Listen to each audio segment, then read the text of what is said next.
while we dance. You are listening to the SitRep podcast, your source for everything related to historical wargaming. Whether you are looking for the latest wargaming news, reviews, painting tutorials, or playthroughs, you will hear about it right here. So grab your favorite beverage or brush and let's hit it. Hello everybody, this is Bill, SitRep 6, and I'm flying solo today. It is a holiday.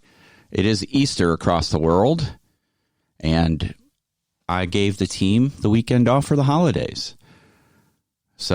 But the show must go on, and so here I am with you at whatever time of day or night you're listening to this to continue the awesome steam engine rolling down the tracks that is the SitRep podcast.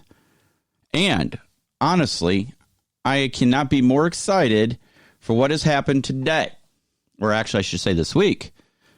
We did it on YouTube. We hit over 500 subscribers.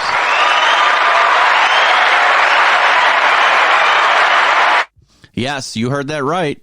We are over 500 subscribers. Last time I checked, which was going to be right now, I'm going to pull it up. But actually, last time I checked, it was yesterday. We were at 508. Let's see where we stand right the second a time of recording. We are at 508. So 508 subscribers currently. So that's awesome, guys. So thank you to everybody out there. Please make sure you're letting everybody know about our podcast. We concentrate on moderns, but we're covering all historical. As you saw on Wednesday night's live stream, if you joined us, I unboxed the Warlord Games Black Powder Epic Battles American Civil War pre-order bundle. There is a lot of stuff in there, and I'm impressed. So we're going to talk about different things, and if I ramble on, I apologize, but this is just an easygoing Sunday show. And we're just going to talk about a little bit of this and a little bit of that and see where it takes us. So let's talk about this Warlord Epic Battles system. So these are, I think the advertisement is 12 millimeter, and they're really closer to 15. So I, in the pre-order bundle, you got two Brigade sets. I'm looking at the box to make sure I get the correct terminology. You got two Brigade sets, Union and a Confederate, plus the actual Civil War bundle. It came out as a signed set, so I got a signed Glory Hallelujah expansion book for the Black Powder system, signed by the author. And you get a nice, as Erasmus politely corrected me, because I'm not familiar with the sizing of over in the UK and Europe, an A5. We go by dimensions here. You guys go by a code. So it's an A5 book, so it's a smaller one. It's like a 7x6-ish book. And nice full color pages, high quality printing. So it's really nice. It's nice to have that as a quote-unquote pocket book or, smaller, easily carried around book. And you also got a supplement for the Epic Battles as well. And it goes into some of the rules particular to Epic Battles and gives you a little background and how to paint some miniatures and things like that. It's a great bundle. If you were one of the ones who were able to jump in on the pre-order bundle, definitely worth getting. Most definite. So this leads me into another topic regarding this. Is that I started working on one of the Brigade Boxes, yes, right? Is that what it's called? Brigade Boxes? Hold on a minute. Yep. Yes, Brigade Boxes. For some reason, I kept doubting myself as to that's what it was, but it is a Brigade Box. So in the Brigade Box, you get 300 infantry, line infantry. You get a mounted officer, and you get a battery of artillery, one stand. And that's to represent a battery for that regiment. So each sprue contains 100 miniatures. They're on a stand each. So there are 5 stands. So there's 10, right? Is it 10? So I think each row is supposed to represent 100 guys, or 10 guys. 20 guys, whatever. I'm really sucking at my math this morning. I've only had a cup of coffee, so please forgive me. So anyway, so you get these miniatures on these nice sprues, and they're colored based upon the faction or side that they're on. So the Union are molded in blue, and the Confederates are molded in gray. So me being in a rush to start working on some of these, I'm like, I got to keep the momentum going.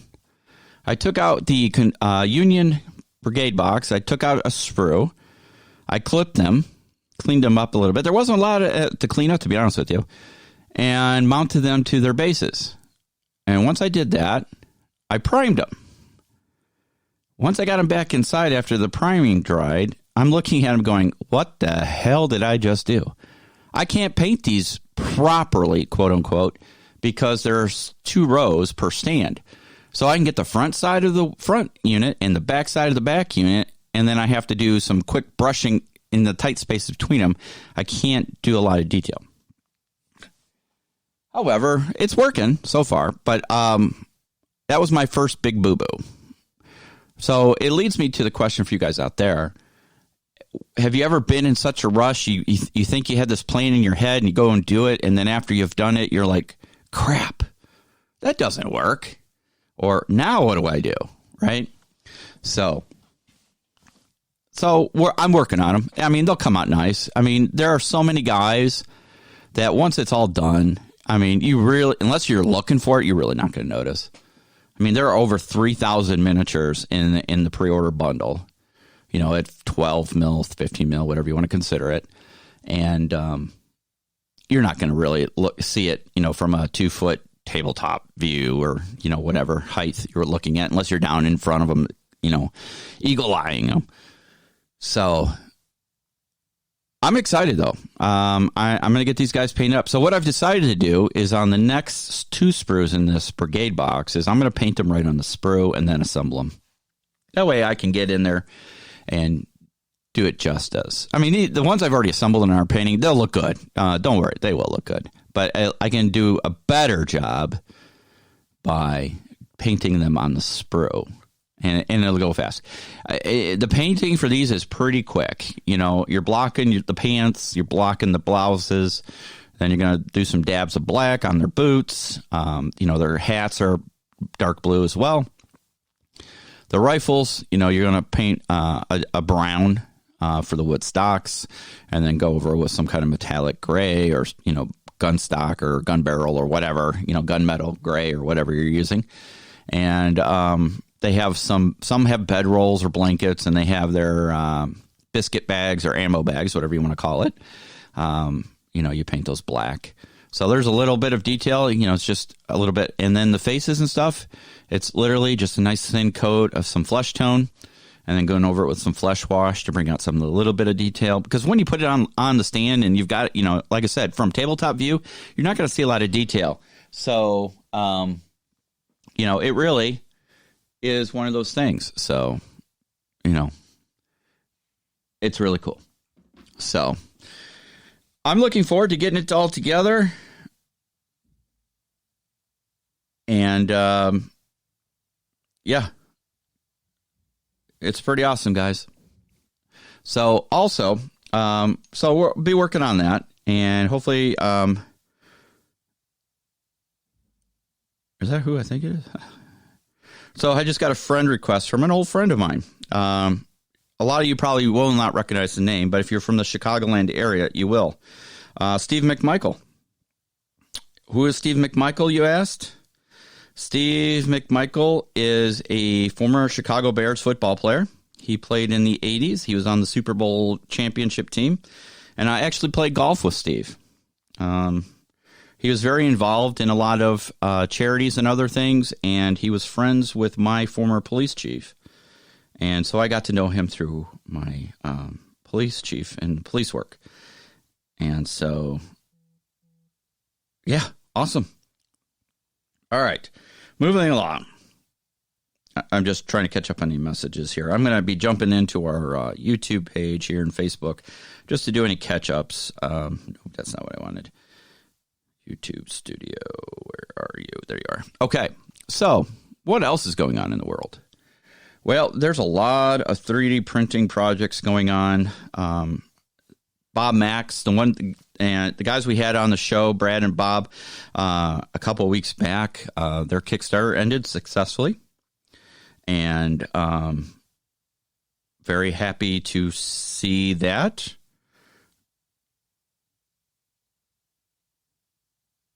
So I'm looking at some comments.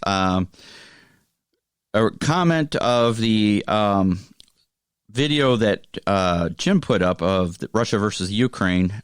David put in parentheses, Putin, evil dictator. Russia, get out of the Ukraine. Go Ukraine military. God bless. Demon Slayer. Won't have to wait. This looks to kick off within a few days or weeks at this rate. NATO obstructing Nord pipeline. Crimean bridge down. This is crazy. And then comment on my unboxing video from Wednesday night. Painting podcast for weeks. I will do a painting video just when I do it properly. But yeah. So let's talk about our milestone. So like I said in the beginning of the show, we hit 500 plus subscribers this week. An amazing accomplishment. And there's going to be people out there who are our YouTube aficionados that go, 500 subscribers, that's nothing. And wow, you can hit 500 subscribers. I mean, we started the year at, I think, 300, if I'm not mistaken. We have a goal of 600 by the end of 2021. I am sure with the momentum we're currently at, I sure think we'll hit that 600. I'm not going to put out there that I want more, but obviously everybody wants more.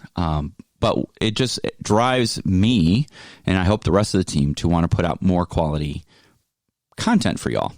You know, so you feel like this is an awesome channel. You're getting some good tips and seeing some awesome games and everything else that goes along with it. So because we hit 500 subscribers on YouTube, I'm going to do a prize pool. So we'll be putting up a video, and on that video, it will be a prize announcement video just for YouTube. And everybody that comments on that video will get entered twice into a prize pool draw. So my hope is I will get the subscriber list to our channel, and then if you comment on that video, you'll get entered a second time. So you can have a maximum of 2 entries for the prize pool. So I can tell you the prize pool will have a modern starter set in it. There'll be some terrain and some other things. I'm going to reach out to some of our friends and see if they'd be willing to offer up a little prize support. And then we'll do the same thing when we hit 500 over on Facebook. Let's take a look at Facebook while I'm at it, just so I don't forget. So currently on Facebook, we are at 476 people. We've kind of stalled out on Facebook. I think we've been at 476 for over a week now. And I know there's a lot of people that listen that don't use Facebook. So what I'd like to hear from you guys is, do you find Facebook of value? I mean, we're not going to get rid of our Facebook page by any means. It is an easy, free platform for social postings. What I'm thinking of doing is starting our own official website as well, and going from there. So, and another thing is that we are now, the podcast itself is available on just about every platform there is to listen to audio. Let me bring this up here. So, let me see. I know we were on, we got embedded players now. So I might be putting up a website soon. We have custom bags coming up soon. We have custom patches coming up soon. Okay, we're on Spotify now. I can tell you that much. We're on, I believe we're coming to Pandora. I don't know if I've heard if we're on Pandora yet, but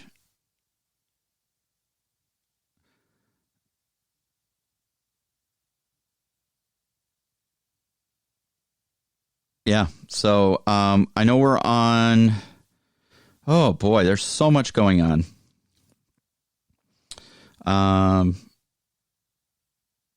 Sorry guys, I'm trying to make sure I'm up to snuff on this, but we're on just about every streaming platform that's out there.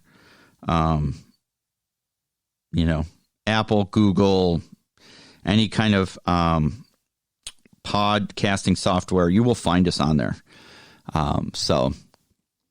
But we have new logos, new graphics. We have new T-shirts. I'm going to be, like I said, I think I'm going to put up a website where we can do our own T-shirts versus going through Zazzle, just because the cost is so high. Whereas if I order them bulk, I can get a better pricing, as a wholesale, and then that savings can go on to you. So instead of a T-shirt costing you, was it 30 pounds? I think somebody said, it'll be, $20 US. So what is that? 15 pounds. So roughly half the price. Yeah, it's one of those things. And Annie's making patches. She's making embroidered backpacks, which would be cool. Hopefully, I don't know if I'll get them in time for Little Wars, but I'm sure hoping so. And it's one of those things where I can't wait to grow everybody's thing.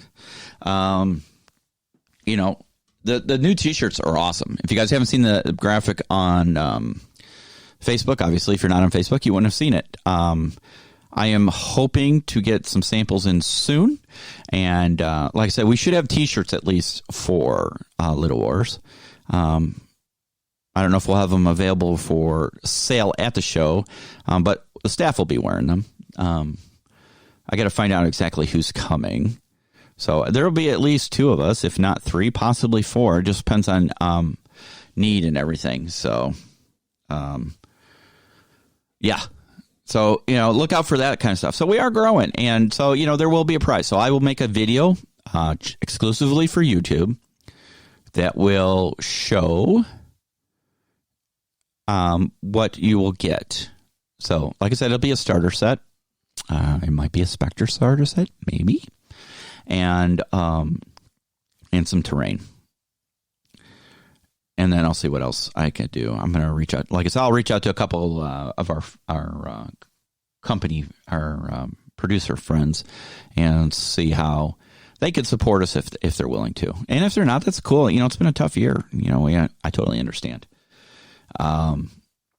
So let's talk about some other things that have. I'm going to bring up the Facebook page because our social media manager, Mr. Chris Long, keeps that page a-hopping when others aren't posting. So I'm just going to pop in to see if we got any news. Overview. Come on now. All right. Let's see here. So I hope all of you guys have had a chance to check out our parts 1 and 2 of the Ultra Combat Modern playthrough video. Yes, we know we got a couple things wrong. But all in all, I thought it went really well. for a first-time serious playthrough. We did a couple turn tests before we actually filmed. And I know Marty played I think he played the first scenario previously. But under camera, it's a little different. Unless you've played it 20 plus times, it's one of those things that you're going to refer to, especially when you're trying to get through so many different rule books. There was an announcement on our Facebook page. The Marine Corps is about to reinvent itself drastically. So they're going back to what they were designed to be, an amphibious assault group. So they're getting rid of a lot of their heavy stuff and their aircraft and things like that. Quartermaster 3D. It was another 3D project. on Kickstarter. They're just about finished with the last stretch goal of the Kickstarter, and that was the M1 Abrams. They'd be able to 3D print. So I need to start printing up some of that stuff. So Battlefront has announced the West German army coming to Team Yankee in May. So it looks like got Leopards and Hueys, of all things, and some kind of armored fighting vehicle. I'm not sure what the German equivalent of the fighting vehicle is, but it looks pretty cool. Enemy Spotted Studios is showing off some modern guys, working projects and live stream, showcasing appropriate scaling of weapons and models. So he's really working on some STL files. Very interesting. They look pretty good. So let's see what else. Anything that earth-shattering. Paul Hicks is posting up there for Baron's War 3 Kickstarter. So, I'm not sure if that's still going on at the moment. So let me take a quick gander. If you're into that time period, is this the American Civil War? Or not American, sorry guys, English Civil War. I got American Civil War on the brain. You can get some really interesting figures. Yeah, for some reason the Kickstarter page is not popping up here. So, it doesn't want to pop up? Okay, well, then fine. What I'm finding really interesting is that Rubicon Models has posted some Viet Cong plastic sprues. And I tell you what, these guys look pretty darn good. They look really good. And I'm assuming these are in 28 mil. If anybody is out there can correct me, I would appreciate it. But I think it's, 28 mil. So lots of pieces. I tell you what, Rubicon, they do a lot of really great stuff. But man, there's a lot of pieces. I mean, you get the different arms, different heads type things, weapons. So it's pretty cool. So over our friends over at, hold on a minute. Boy, nothing is coming up today. Robert, I cannot get anything to pop up today. It's making it look really stupid at the moment. So Battlespace posted a new Let's Play for Operation Desert Snake. So make sure you're checking that out. Plastic Soldier Company made the announcement that they've completed the manuscript for Centag. It's going to be the Army list expansion for Battle Group North Hag, and which is awesome. Rubicon Models again showed off their crew, the pilot and gunner sculpts for the UH-1 Huey. Look really good. And again, then we had our announcement for our patches and backpacks. And then Jim had his War in the Ukraine what if scenario that he did a playthrough on. And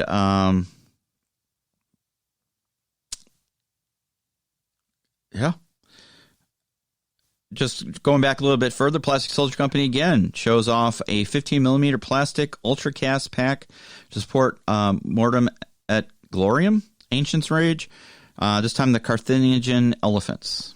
Could you imagine being in that time and being on the opposite side of the elephant and never have seen an elephant before and have it coming charging at you? That's crazy. So a lot of cool stuff going on. Quartermaster 3D had done a Desert Patrol vehicle, so like a dune buggy. It's not really a Razor; it's more like a dune buggy. So a lot of really cool stuff. Like I said, we'll be at Little Wars, which is April 29th through May 2nd. We will not be there the whole show. We're going to get there Friday afternoon and set up, and we might do a quick video preview of the show, and then Saturday is when we're going to hit it, because that's going to be the busiest day. And, we have regular jobs. And since we kind of got this one at last minute because we weren't sure if the show was going to go on because, freaking COVID, we kind of committed late to it. But the fine folks over at Little Wars and HMGS Midwest are very excited to see us there. So We hope we can present some really cool stuff. So it's pretty awesome. Okay, so also let us. So like I said, we promoted our new T-shirts and sweatshirts and all that good stuff. Yeah, I'm going to have to get some shirts made up. Let's talk about some projects. So like I said, I've been working on the American Civil War stuff, and I still have Victory in the Pacific to work on because I want to do some of that. What would you guys like to see us tackle? Is there a rule set or game out there that we haven't talked about or covered that you would like us to tackle because maybe you're interested in, but you're not sure if you should pull the trigger on it? Reach out to us, and we will try and get our hands on it, whether it's a rule book or a game itself, or even miniatures. If there's some interesting miniatures out there, and we'll get our hands on it, and we'll do a review and video for you. And then that way you can decide if that's something you want to do. So we're always happy to do that. What else? So other than that, it just comes down to, it's that time of year where people start talking about their pile of shame. Holy cow, do I have a huge pile of shame. I have so much stuff right now that it's kind of, it hurts. I guess the best way. There's so much stuff I want to be working on, and I just don't have time. My new full-time job, I transferred to a different hospital, and it's a little bit further away. So it takes me an hour and a half to drive to work and an hour and a half to drive home. So I typically leave about 6:30 at the latest a.m. to get there by 8, and typically leaving work around 5-ish. And so I'm not getting home till almost 7 o'clock, depending on traffic. So by the time I get home and eat supper, and then I got about 2 hours of downtime before I head off to bed. So I don't get a lot of time Monday through Friday to do hobby stuff. So Wednesday night's show was kind of a cluster because I was trying to set up equipment at the very last minute. So I literally got in through the door to the house, said hi to Dawn, and ran upstairs to start setting stuff up. And then she had some supper ready, so I choked down some food. It took me about 5 minutes, and then ran up here and started working and discovered we had issues, while we're broadcasting. And that's mostly my fault. I should have had stuff set up before, but we don't have a dedicated studio anymore like we did previously when we were working for Beast of War. Our dedicated studio is now at Chris's house in his basement. We set up, and that's where you see us filming the Ultra Combat Modern games. But for live streams and stuff, currently I don't have anything permanently set up. But I can tell you I'll be changing that as I look into doing some other things. So I'm very excited for that. It's one of those things where I cannot wait to change up some things and, give you a higher quality video for that. Sorry, I'm just looking at different things. I'm trying to cover so much stuff at the same time and going, oh, I need that. So, yeah. So the quality will get there, and I'll figure out the freaking audio issue we keep having. What I discovered was I was trying to use originally my GoPro 9 as a webcam, and learned that for whatever reason it will not do audio at the same time it does video as a webcam. And that seems to be a big gripe in the forums for that. So, which is fine. So I'm looking at a Rode wireless mic system. We have other wireless mics, but we have different ones. I'm looking at these Rodes because they're a lot smaller, and that'll help as well. And then I'm going to bring up my GH3, if I can find it. It's here somewhere, as a main camera, because it's an amazing camera. It gives you a really good high quality video. So we shall see. But we'll get it all squared away. But yeah, I'd like you guys to let me know what you think as far as projects, or if there's, like I said, something that you really, really would like to see. What am I thinking? For us to look at, we're happy to help you any way we can. And I'd love to, take on some other projects. So please, please, please let us know what you think. And then we can go from there. What else can I say? So I was looking at some different rules and different games and things.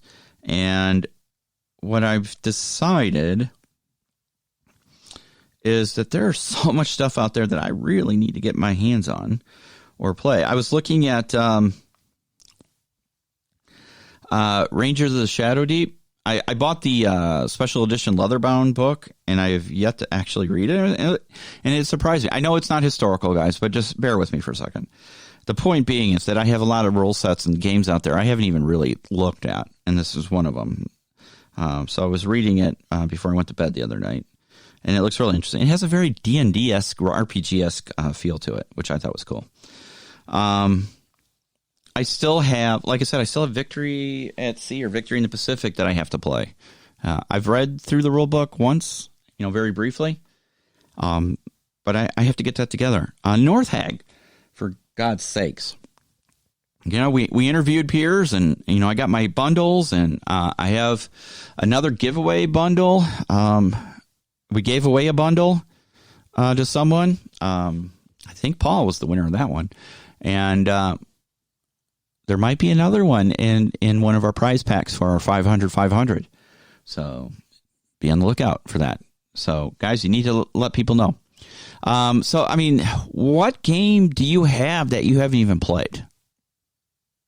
Make sure you mention it in the comments. Did you buy something all excited to play it, and then it just been sitting on your shelf? And do you have intentions to play it?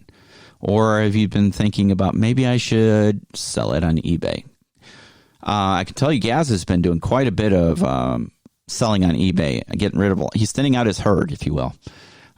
He's decided that he's got too much stuff, and he wants to thin things out and concentrate on what he enjoys doing. And I think that's an excellent idea. I really do. I've kind of debated that myself, but I want to say I'm a hoarder. But, man, I think I want to get that. I bought it for a reason. But, there are some things that I think I can part with. One of them is probably Wild West Exodus. I don't think I'll ever play that game. It's not a bad game. I have the original set.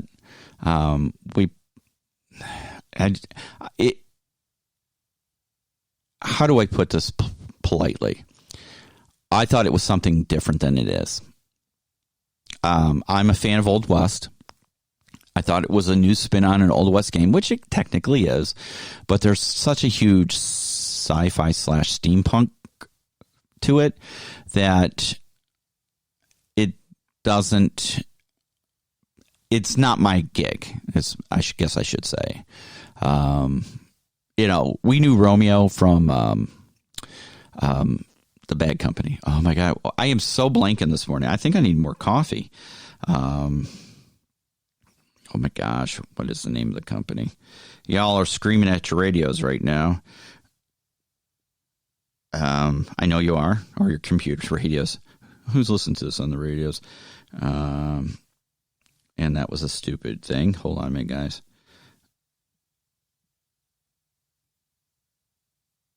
What is the name of that company? Romeo, I am so sorry, my friend. I cannot believe. Battle Foam. God bless America. How could I forget Battle Foam? Romeo's company, Battle Foam, they actually made Wild West Exodus. They were the ones who created it. And then things kind of got weird, I guess, and they sold it. And I think, is it Wayland Games that has it now? I can't remember which company has it, but, another company picked it up. So I have the original sets for that, and we've never played it. It's sitting in storage. I think we started painting some of it, and it's just not my thing. So, if there's anybody out there that would like an original Wild West Exodus set, email us at sitrep.podcast@gmail.com, and I will give it to you. You just got to cover postage. That's all.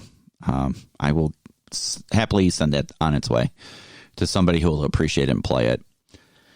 Let's see, what else? We have Malifaux, which we'll keep because we do like Malifaux. Dawn likes Malifaux. She likes the weird stuff.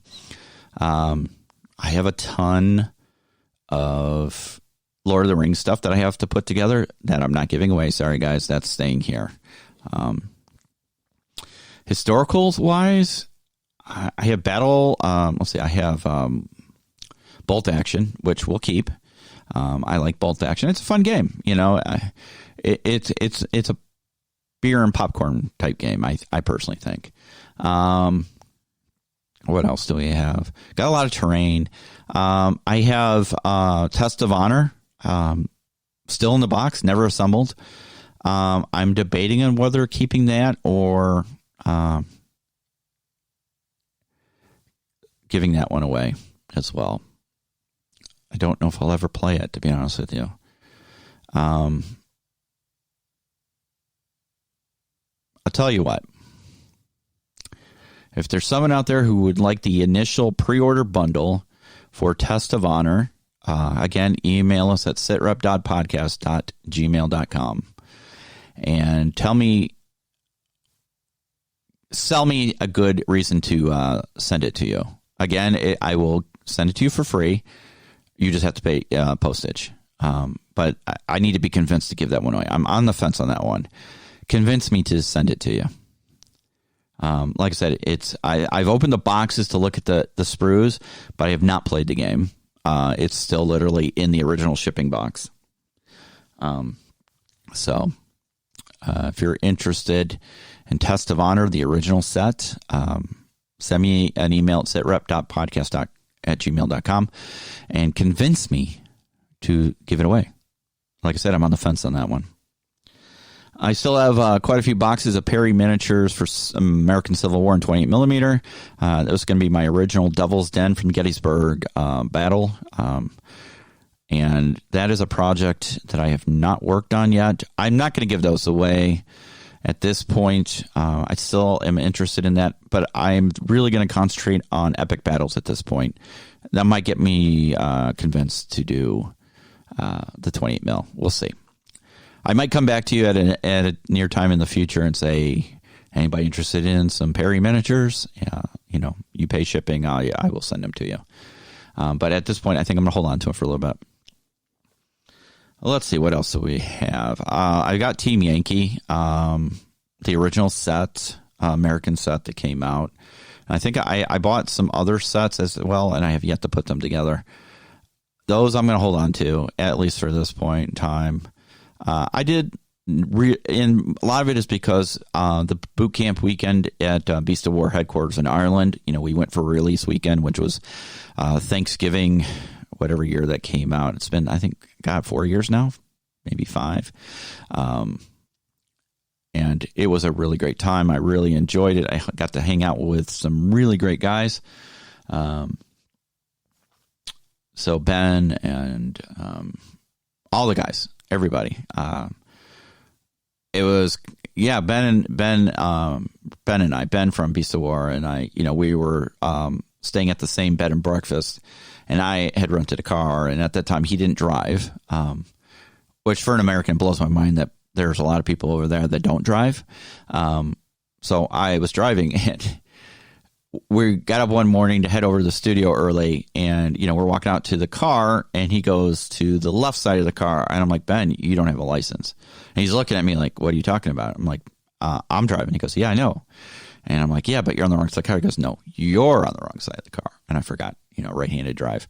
So, but we had a great time with everybody, Bruce and Ben and everybody that was there. Big Jim was there.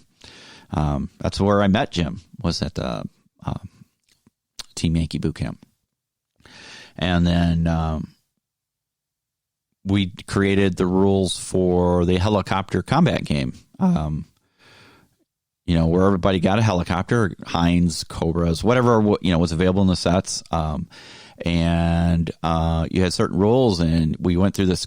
It was like a canyon terrain. I don't know if you guys saw that, but it was a lot of fun. We had a lot of fun. And you did aerial combat in helicopters. There was pedal turns and all different things. So, we tried to make it simple and fast, but, put in a little bit of strategy and skill as well. So I have the Team Yankee stuff. I got a lot of modern stuff that obviously I'll be keeping. I'm looking around to see what else I have. I have so much stuff. So here's something.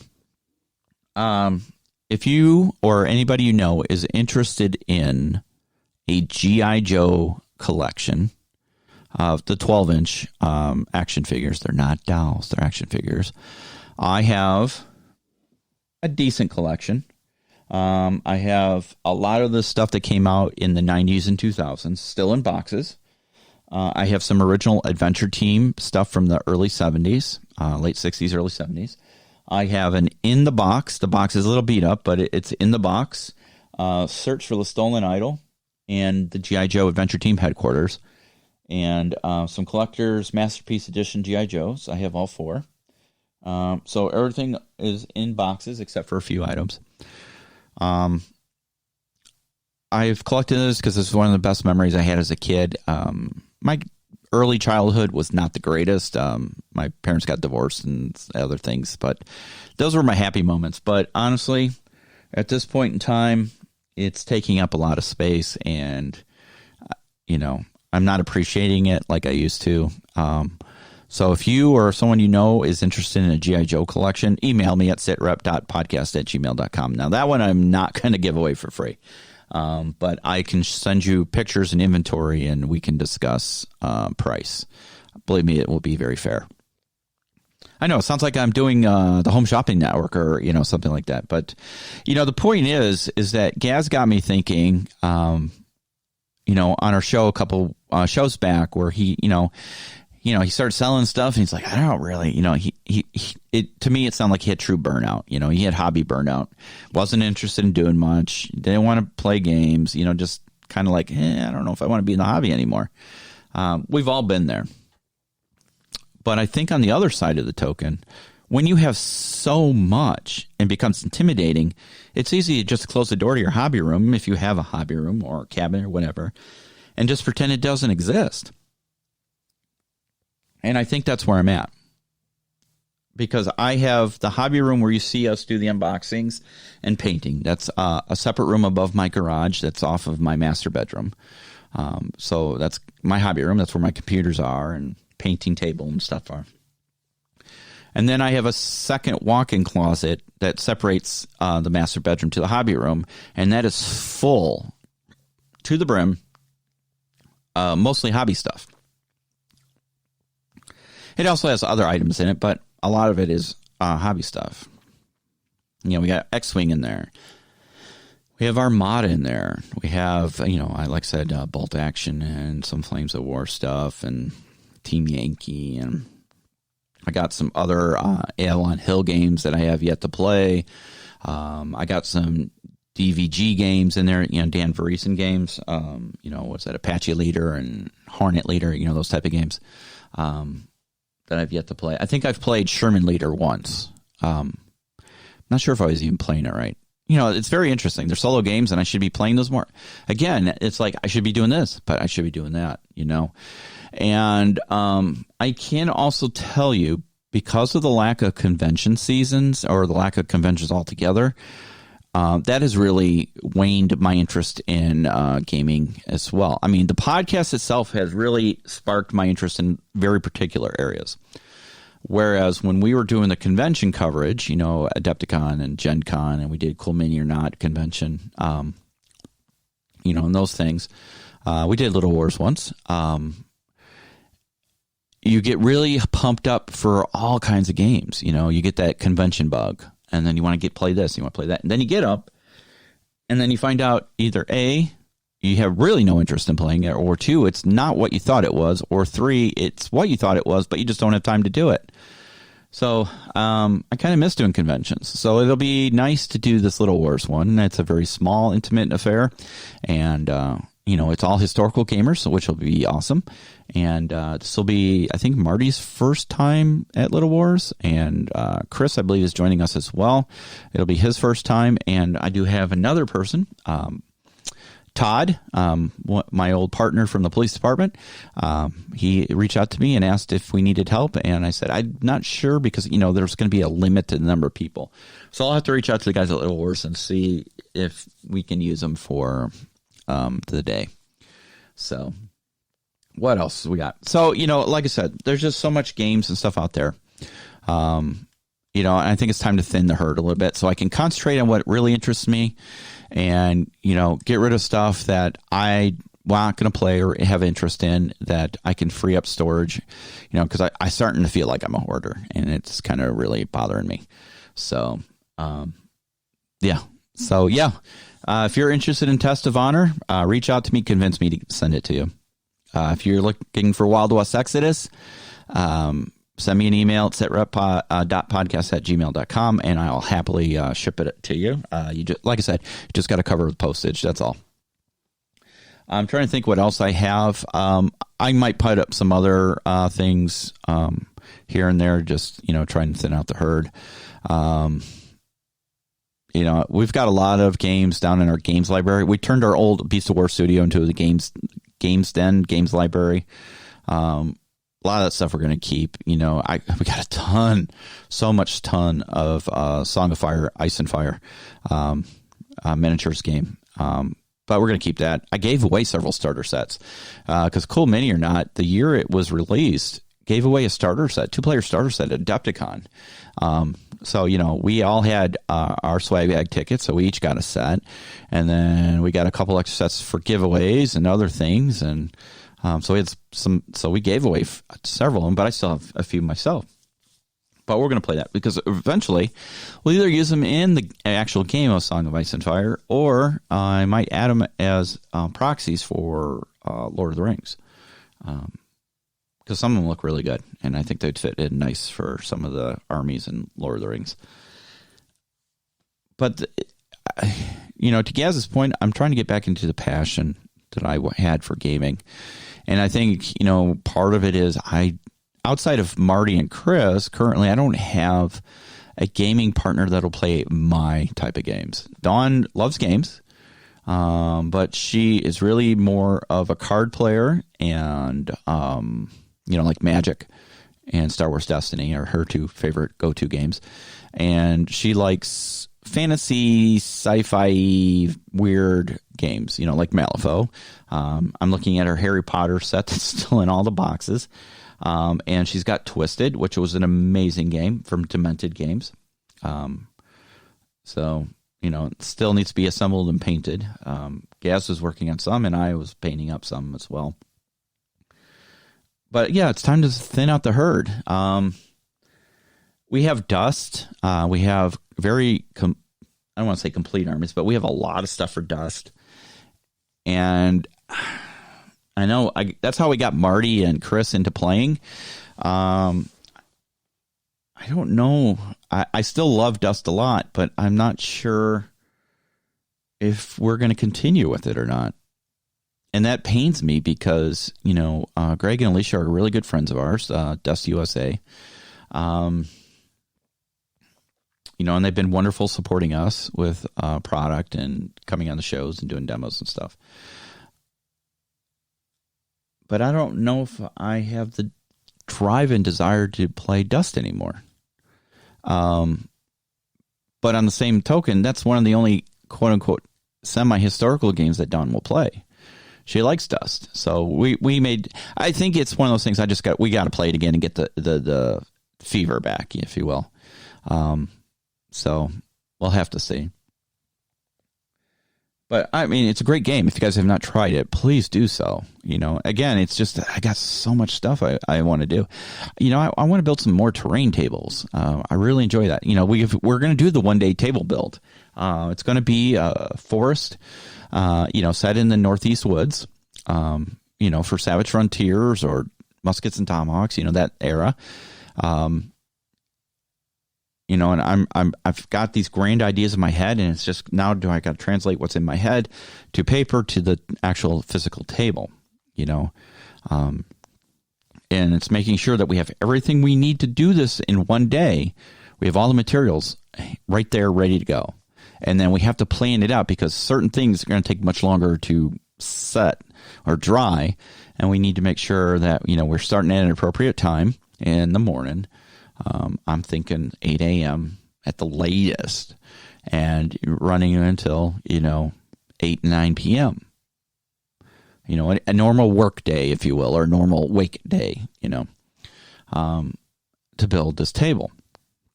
Because, there's going to be sculptamold in it, and there's going to be plaster castings, and there's going to be resin and static grass and paint, and so we got to make sure that we give it enough time to set.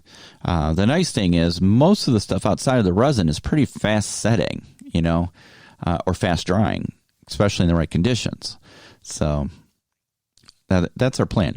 And, we came up with an idea the other night in the live stream is that if we can pull this off and do it well and do it smoothly, that if future conventions that we're covering or going to, we will do a one-day table build at a convention,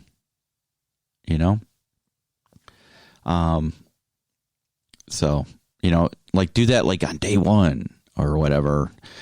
I don't know. We have to plan it out because I guess what's the right time to do it, and then have that table available for people to play a quick interactive game on, a little demo game or something. So, just ideas, but it's the execution. Can we execute it properly, and can we make it work and not look like we're just a bunch of yokels who don't know what we're doing and just slopping the crap together? Because that's definitely not what we want to do. So what do you guys think about the new format where you have a Wednesday night show and then Sunday, every other Sunday for the podcast, and then typically there is a Sunday show. Jim does gaming on Sundays. This is unprecedented for Jim because he has literally had, I think, a whole month off now since the end of February. Yeah, he's pretty much had the whole month of March off for Sunday gaming.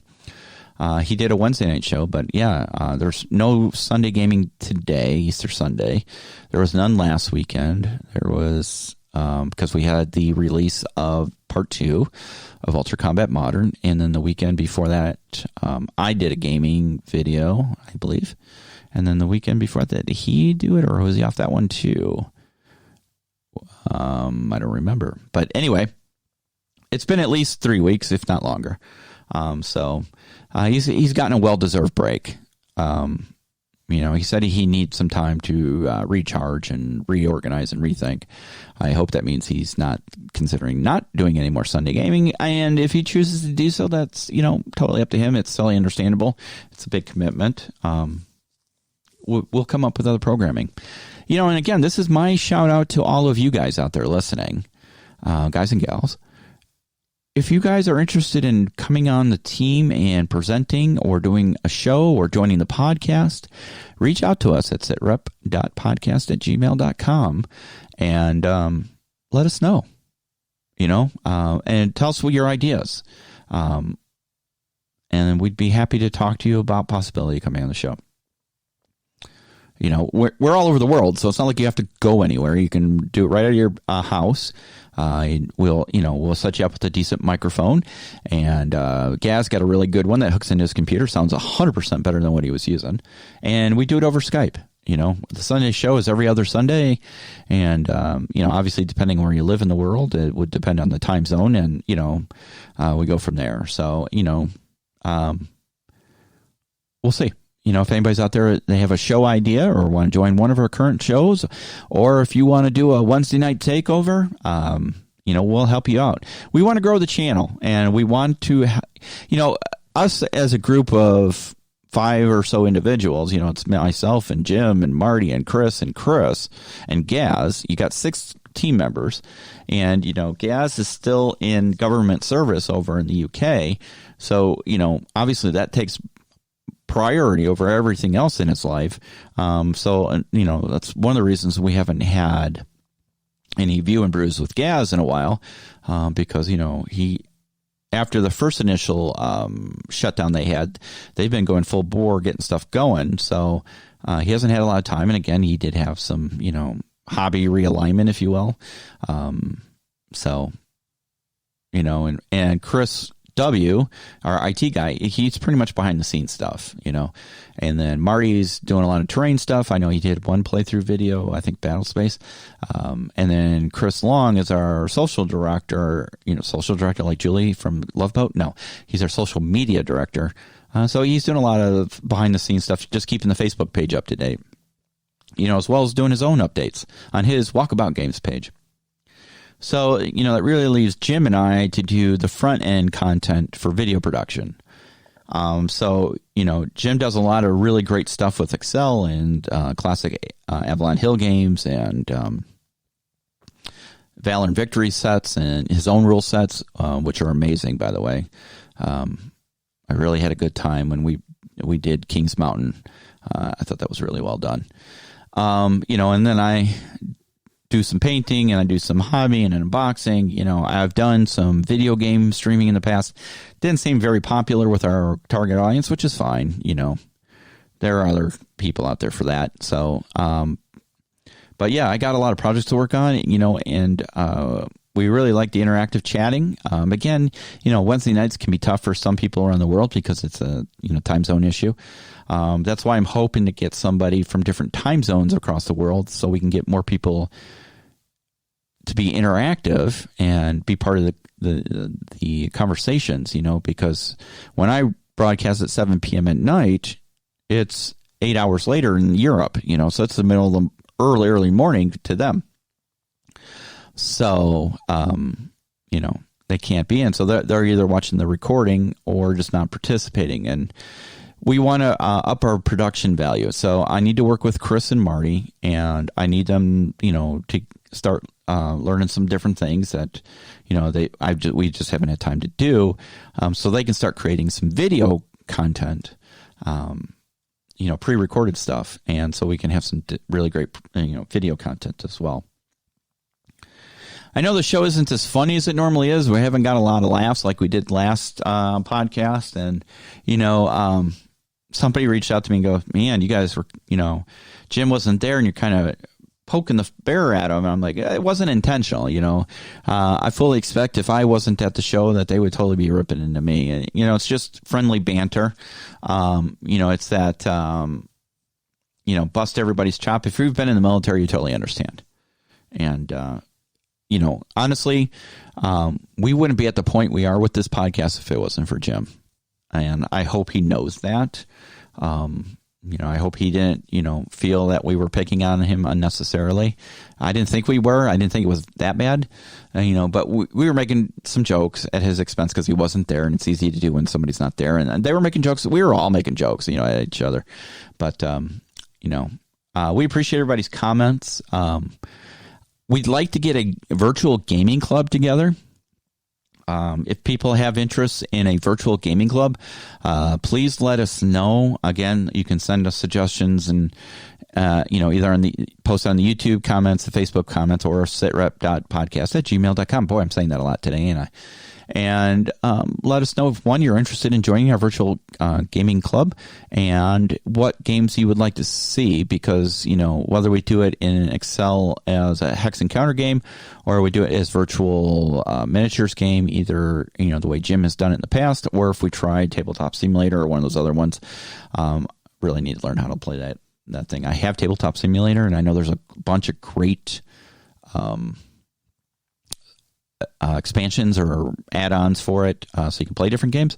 That would be great. So we can have a games night, or a group of people get together and play different games. So we have a virtual games club until lockdowns and things go away. I would really like to start a Chicagoland games club. where people can go to play games. Like the UK and Europe have really cool game clubs that we don't have here in the US.